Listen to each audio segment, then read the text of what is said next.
Hello， 大家好，欢迎收看公路音乐，我是本期的主持人晴空霹雳张大爷。今天来到我们节目的主角是我身边这台传祺 GS4 Plus， 确实是一台我非常喜欢的车。因为当我们处于现在都市的生活当中的时候，有一台 SUV 确实可以大大的改善我们生活半径空间以及平时的承载能力。不过今天呢，我们是一音乐节目，所以要在这儿跟大家一起来分享一下，当你开车的时候，你想听到什么样的音乐，哪些音乐会让你在驾驶的时候真正感受到内心的升华呢？这事儿我就聊不了了。今天我们请到了几位重量级的嘉宾，和我们一起来聊聊这台 GS4 Plus， 一起来聊一聊他们的 Plus 人生以及他们的 Plus 音乐。让我们有请熊猫堂。地震了！我旁边突然有300斤在跳，我就有点不600斤在跳，我有点害怕。好，欢迎3位啊，给我们做个自我介绍。Hello， 老师好。Hello， 大家好。张大爷好。我们是熊猫堂 Produce Pandas。哇，气势啊，气势啊！但是据说有1000斤，为什么今天只来了600斤？今天还有400斤在排练厅。哇，真不容易啊！对，这么热的天，还麻烦3位到这儿来跟我一起挨晒啊！那今天呢，我们要一起坐这台车来考验一下它究竟能不能承载这么重的重量。来，我们可以的，毕竟是 Plus。对，3位觉得，当你们在开车的时候，更愿意听到什么样的音乐呢？开车时候可能喜欢动感一点的吧，就是带劲儿，带劲儿一点。反正一起晃。对，一定不能困，反正那种抒情的。带劲儿。对，我觉得有2个理由让我们来选择熊猫堂的音乐啊。第一个理由呢，就是确实不会让你感到困，那种明快的节奏啊，然后欢乐的感觉啊，都会让你感觉到就是开车的时候特别的放松。第二呢，你听熊猫堂的音乐又不会感觉到冲动，想和别人飙车、猛踩油门，因为都是很励志的歌曲。好，3位谁比较懂车啊？17吧。哦，17军啊。OK， 那我们就麻烦17军来移报到这边，我们来一起看看这台车好吗？好，我觉得既然喜欢车，我觉得你可以聊聊你觉得一台好车它的标准在哪里？从外观上来讲啊。就反正是以我个人的经验吧，我觉得一般都是看车，一般先看外观了啊，当然，然后接下来是内饰，然后再看看它的性能。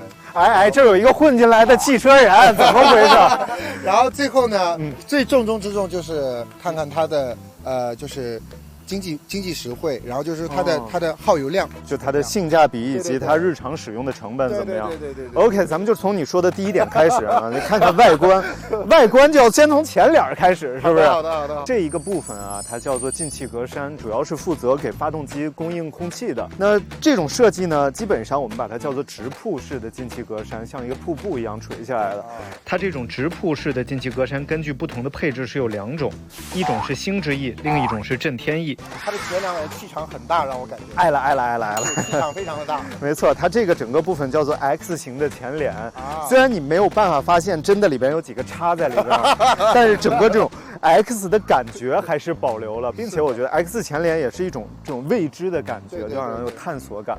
是 OK， 就像我们一样，我们也是 XXL 大马男团，也是代表着无限可能嘛，我觉得。对，我觉得是这样的。我们再来看一下这个侧面啊。好，来17军，你觉得侧面如果让你挑一个最能打动你的部分的话是哪里？我觉得我第一就是勾起我注意的就是它的轮胎，它的轮毂、马蹄子。我觉得它这个轮毂真的很酷，然后看起来就是它的这种双拼色的这种设计，看起来它的轮毂看就会更立体。切哈，你觉得呢？侧面，我没有那么专业啊，我应该是不会看到这个轮毂。我第一感觉啊，就这车大，不好坐，你知道吗？因为我们平时出行其实经常会面临一个情况，就是比如说我坐后排的时候，那个空间很挤，对，腿伸不开，所以5座车对于你们来说就是一个3座车或者4座车。对。但这车我第一感觉就整体非常大，就是后排都很宽松，要不叫 Plus 嘛，对不对？就可以在里面跳舞的那种感觉。来，云峰，你觉得侧面哪里最吸引你？我觉得这个整个线条这样看起来挺好看的，因为其实我个人不是特别懂车，但是一般我在马路上就是看到好看的车，其实都是我们做车窗从侧面看，从侧面看的话，其实看到有的车，它从正面看是很霸气，从侧面看也是线条很美的这种感觉。其实我觉得就是高级感还是在云峰这里，有的高级感。有些人看的是腿，有些人呢看的是身高，哎，只有云峰看到的是线条，你知道吗？这个其实很厉害啊，因为当一台车从侧面看起来，如果你感觉到它臃肿了，有时候问题不是出现在它侧面窄或者侧面短，而是它线条做的不好。其实你看这台车的线条，首先有一个工艺很厉害，就是它这个腰线从头拉到尾。其实这个对于钣金来讲是一个很难的事儿，原因就在于你可以钣每一块，但是你要把它们严丝合缝的对齐在拼装上的话，其实是一个工艺上的难题。但是这种流线呢，就会让整个车身显得特别修长。就像我们说这个人鱼线啊、马甲线啊，这种你们暂时还没有的东西，会有的。这是一个有腹肌的车。所以其实线条对于一台车来讲是尤为的重要的。当然了，除了看前脸、看车侧的话呢，车尾也非常重要啊。比如说这台车的车尾有这个流线型流水的尾灯，也包括它有这种电动的尾门。不过从前脸和侧面来看，已经很精彩了，是已经很惊艳了，让我相当 OK， 我很喜欢。我觉得呢，接下来呢，咱们就一起去你们的排练厅去抓另外那400斤，然后顺便，以后我们也会说了，另外400斤。对，顺便呢，我们在路上一起来体验一下这台车的感觉，怎么样？好嘞，那我们上车。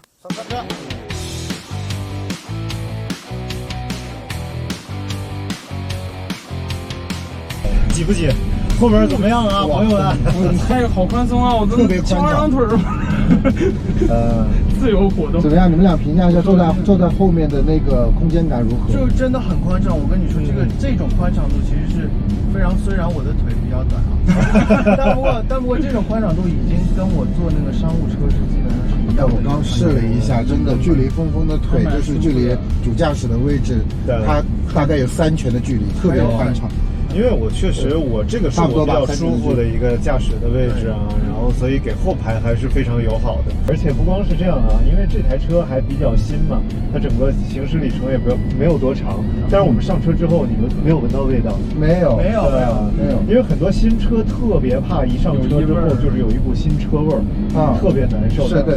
但是这台车呢，它这个健康座舱，包括它你看这套自动空调里边啊，它内置着 PM 1.0的一个空气过滤系统。我刚刚想说，为什么我们进来一会儿就整个车里面的温度一下就降下来了？因为其实像我们这种比较胖的人就很怕热，是吗？我其实也很怕热，是吧？和体重可能没有关系。是，对，其实这个空调确实制冷速度还比较快，因为跟它很新也有关系啊。不过这种清新的感觉还和它有等离子的这个过滤装置是有关系的。可以来感受一下这台车整个它这个静谧性啊。像我们稍微加点这个其实就是很多人追求的推背感吧。万万没想到啊！这么刺激吗？我只是想让大家听一下这个发动机噪音，没想到它还挺猛的。而且整个你看，刚才我深踩油门的时候，它转速其实上来了，但是没有听到这种发动机的噪音。发动机的声音听起来还就是蛮柔和的这种感觉。对，包括这个风阻啊，刚才我们速度加起来的时候，没有听到很大的风噪和轮胎摩擦地面的声音都不是很强。对，所以这台车呢，其实从静音的方面来讲做得非常不错，它叫360度的一个全方位静音工程。也包括它会有一些这种主动降噪啊等等这样的功能，所以真的坐车听歌很友好的。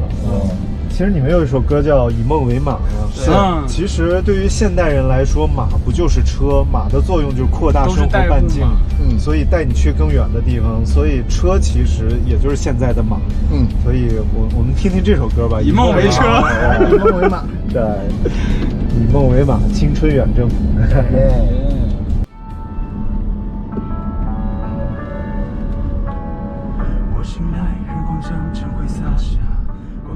全天遮去我剩下白衬衫，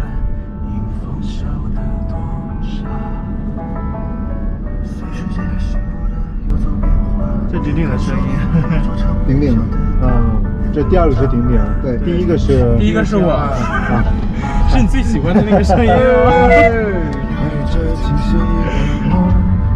只有铁甲的梦，当昨日光闪烁，有逐渐映照着风。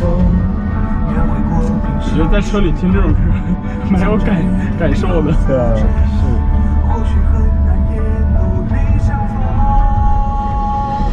嘿，不要停止以为梦不负韶华，就像前来种种的你吗？拭目以待，就算遗憾穿插，一梦作画，不负繁华，就闪耀吧。再不是孤身一人，不要害怕，做造梦者。哇，这首是能哭的那种歌，坐那儿哭一场的歌，就感觉人生马上就是有点不太顺利，要激昂一下，就是想说激励人心的，对，激励人心。遇到再大的困难，就是还是要勇敢的往前走。我觉得是这样的，就是我觉得人生除了说话之外，你要有另外一个语言的出口。有些人可以画画，有些人可以唱歌，有些人可以写歌，有些人可以写作表达，但是大部分人其实缺少第二种语言。然后当你没有第二种语言的时候，你其实是痛苦的，因为语言是最受限制的，很多话你不敢说，不想说，说了要负责任。是，但音乐是不一样的。对，音乐你发泄，然后你去爆发，总有人会听到你心里的声音，并且跟你的感觉是一样的。所以音乐是要比说话更高级的语言。你们现在更容易产生共鸣。对，你们现在掌握第二种语言，这比挣更多的钱其实更重要的。那是。我觉得很棒，很棒。我是很羡慕，我总想找到第二种语言。所以其实，对于车来讲，也有一个最基础的门槛。我们刚才说体验、舒适，然后外观，其实都不是它的门槛。最大的门槛是安全。对，所以对于一台车来讲，最大的门槛就是它的安全了，重中之重。没错，所以我们现在可以停到边上，因为很多功能要停车之后才能看得到。我们现在把车先稍微停泊在这个地方。OK， 我可以给你们展示一些比较有意思的功能。比如说这个地方有个 ADAS 这个功能啊，当我们把车停好的时候，把它打开，然后打开之后呢，它会有几种驾驶模式。第一个是安全车速提示，就是你可以直接设定一个，比如说我们国内安全车速是120，然后城市之内呢基本上就在80左右，你可以就把它设定成80。如果有时候一不小心，比如说在高速上，你设成120，不小心超速了，马上这个车就会提醒你的，因为难免有时候你开车特别空旷的路况，你的速度感觉不强，是的，一不小心就可能超一点。对。然后包括这个纵向驾驶辅助，第一个是前碰撞预警，如果前面会有一些危险的话，它就会给你发出一个碰撞预警，然后并且主动来刹停。然后包括主动制动辅助，就是车来帮你刹车，就会在最危险的时候它来帮助你。然后横向的辅助呢，基本上就是一个变道的辅助，然后有这个车道偏离的辅助。当我们行驶在一个路上，刚开车的时候就会感受不到车身，你不知道压没压线，不知道有没有行驶在车道里，它这个车道偏离辅助会自己控制方向盘，把你锁定在这个车道里边。然后最厉害的是什么？新手好友好啊！对，最厉害是它有一个叫做自适应巡航。这个自适应巡航和定速巡航不太一样。定速巡航是当我们保持120的车速，然后比如说我现在定120，它就一直这么开。而自适应巡航是，如果我前面有一台车减速了，我的车就跟着减速了。这么智能啊！现在对，所以这台车就是在这个智能驾驶方面也是非常友好的，尤其对于新司机来说，特别适合当做人生的第一台车。是的，真的，我觉得现在车里面的这些设施都越来越人性化。没错，因为确实是一个会造成危险的工具，所以尽可能的把安全做到最大。是。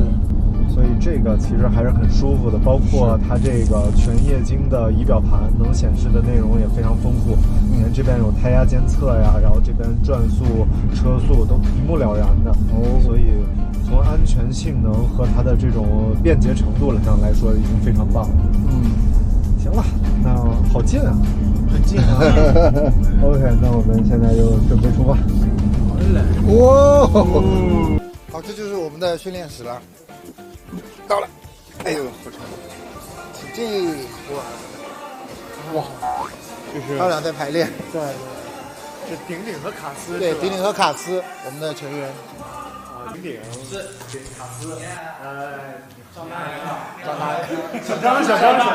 爷，张大爷，搞个占便宜。刚才在排练新歌是吗？对，是前段时间我们刚刚发行的我们的1周年单曲。好灵活，所以你们3个也会是吗？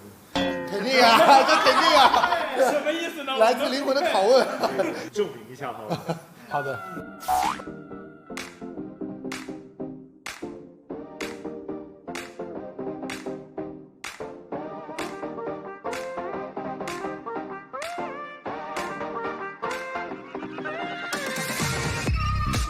就像一束光浪迹，在宇宙寻找心底，是命运还是引力？遇见了你，道路通往未知的，答案也并非唯一，所以我们忐忑等待，期待会爱，这是谜一般的存在，承载怎样色彩？去爱，混在星辰或大海 ，And no stopping us, we are the one。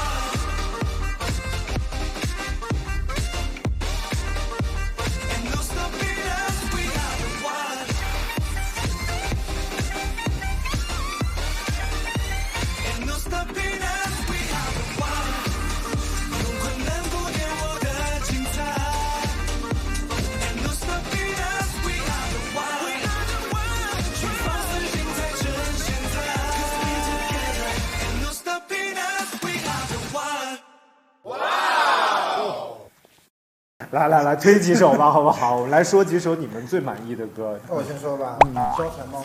不，招财猫啊。因为我喜欢2次元嘛，所以我觉得这首歌它比较偏那个2次元，然后又是很卡通那种电子音乐，蛮喜庆。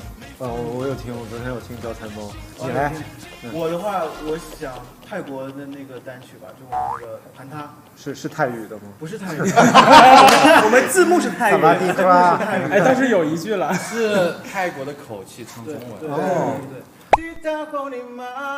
黑白熊长大，激情把爱渲染，踢踏动引它，看我们释放，节奏凡是脂肪，摇摆呼啦加大旋转，挥洒热汗，大声评判，踢踏风铃马。哎呦，我觉得真好听。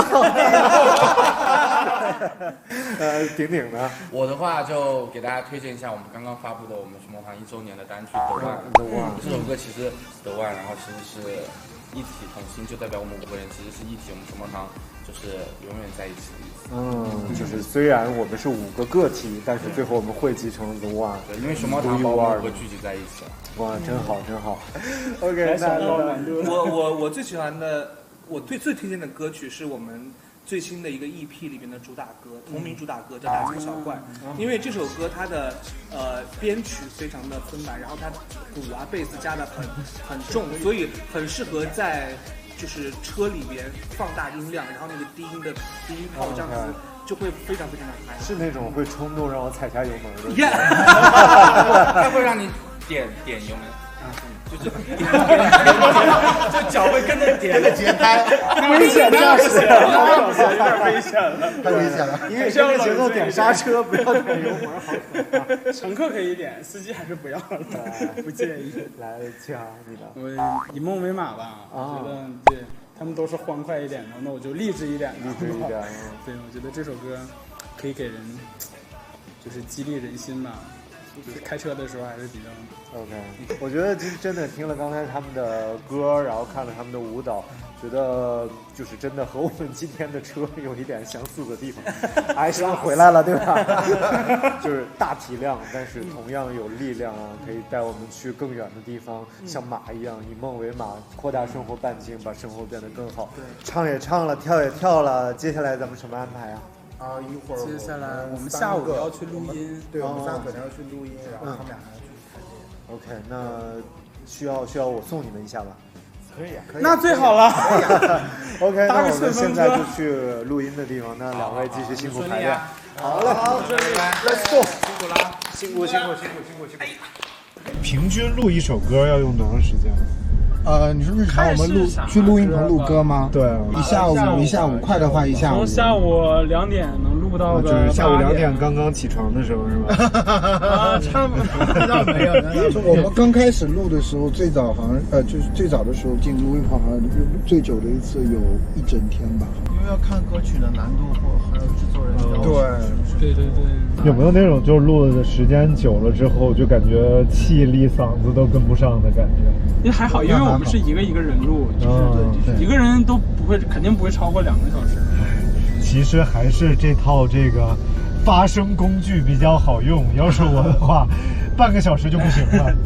还是要有更强劲的发动机，是不是？就像这台车有巨浪动力平台的这个强劲发动机，搭配爱信的6AT 变速箱就会比较好啊。如果这个变速箱很顿挫呀，然后你感觉它经常的这样的，坐的人就会很不舒服，就容易晕车。但是爱信这套6AT呢，整体来讲就会比较平顺、平稳，然后升降档位也比较积极，所以开着坐着都还是不错的。是。OK， 那我觉得这台车还有一些值得我们在动力方面分享的部分，还是可以跟大家聊一下的。第一个肯定就是油耗。对，我觉得这个整个燃油经济性还是不错的，尤其是6AT 的变速箱的话，对于这个经济性还是有所保障的。但是并没有因为燃油经济性好而影响了它的这个车的动力。对，还是动力还是很凶猛的。是，特别刚才我们在那边感觉加速的时候，很明显的有一个那个推背感。对，还有包括它配备了15项的 L2 级别的自动驾驶。其实，在一些那种内部道路，现在已经开始尝试有一些无人驾驶的公交车呀，等等等等。但是对于一般我们的民用的私家车来说 ，L2 级别已经非常非常高了。是的，对。OK， 应该就是这儿了。好。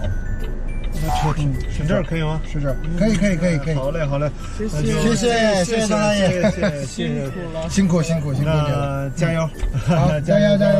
期待听你的演唱会。好，谢谢。拜拜，再见，谢谢。